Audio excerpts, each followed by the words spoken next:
بسم الله الرحمن الرحيم والصلاة والسلام على سيدنا محمد صلى الله عليه وسلم وبعد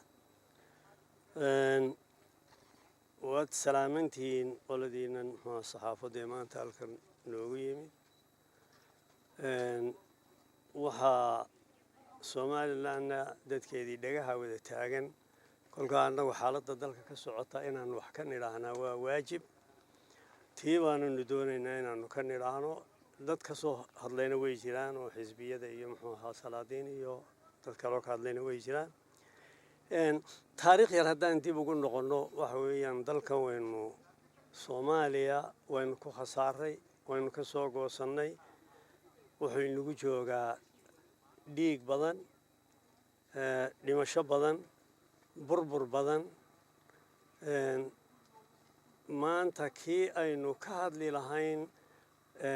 waan aynu ka hadli lahayn ma aha waxa weeyaan go'aan baynu gaadhnay aftidii dastuurka ee dadweynuhu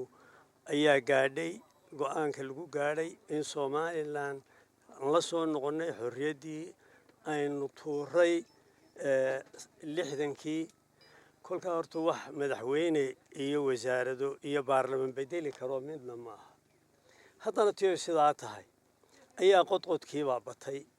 weliba xukuumadani aad ugu dhiiran tahay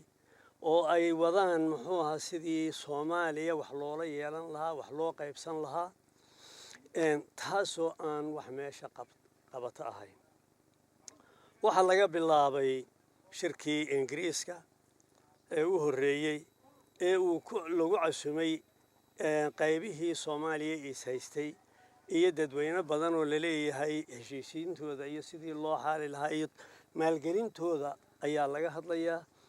ayaa dawladdeennuna u boodo nimankii aynu nidho waynu ka goosanayba haddana la yidhi shirkaa lagu wada heshiisiinayo waynu ka qayb gelaynaa sawirka ka soo baxay waxa weeyaan markaa inaynu cadhoonayno uun laakiin ka goosadku aanu dhab inaga ahayn iyaguna had iyo jeer saasay dawladaha ay u sheegaan waynu ka tagno shirar dambana waynu gallo iyagu aynu muxuu ahaa la gallay kolkaa waxaa caalamkii aynu ka dhaadhicinno dawladdeenu ka dhaadhicisay inaan ka goosad jirine afka waxay doonaanba ha ka yidhaahdeene in la qaba jirto oo wax la wadwado oo la isu iman karo ayay muxuu caalamka geliyeen tii way sii socoto ingiriiskii iyo nimankii bilaabay arrintii baa laga guuro xagga Turkiga loo wareego waxa la isaga dhaqaale badan bixinayee aynu